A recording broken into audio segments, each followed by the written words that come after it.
you want to read the email? Yep. So this email came in on December 31st at 10:42 a.m. That is Tuesday. He said, in case I do not make it to my decision point or onto the Mexico border, I am sending this now. Please do not release this until 1 January and keep my identity private until then. First off, I am not under duress or hostile influence or control. My first car was a 2006 black Ford Mustang V6 for verification.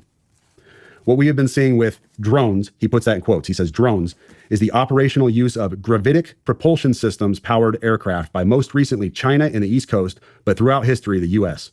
Only we in China have this capability. Our OPSEN, that's Operations Center, our OPSEN location for this activity is in the box below. China has been launching them from the Atlantic from submarines for years, but this activity recently has picked up. As of now, it is just a show of force, and they are using it similar to how they used the balloon for SIGINT and ISR, which are also part of the integrated comms system. There are dozens of those balloons in the air at any given time.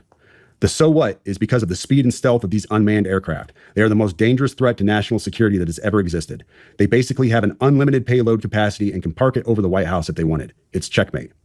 U.S. government needs to give the history of this, how we are employing it and weaponizing it, how China is employing them and what the way forward is. China is poised to attack anywhere in the East Coast.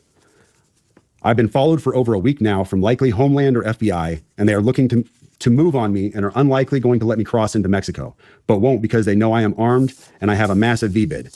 I've been trying to maintain a very visible profile and have kept my phone, and they are definitely digitally tracking me.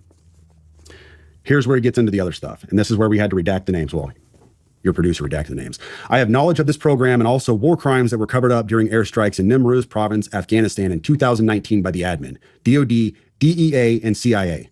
I conducted targeting for these strikes of over 125 buildings.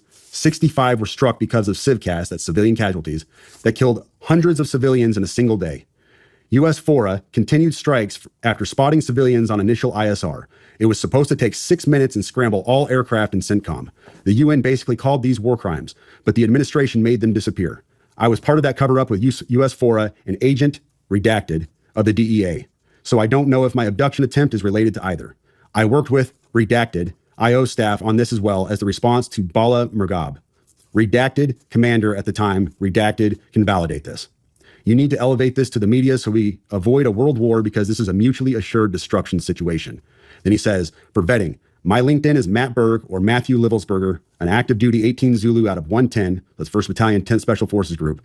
My profile is public. I have an active TSSCI with UAP, USAP access. What is USAP? Do you know what that is? I don't know what that is.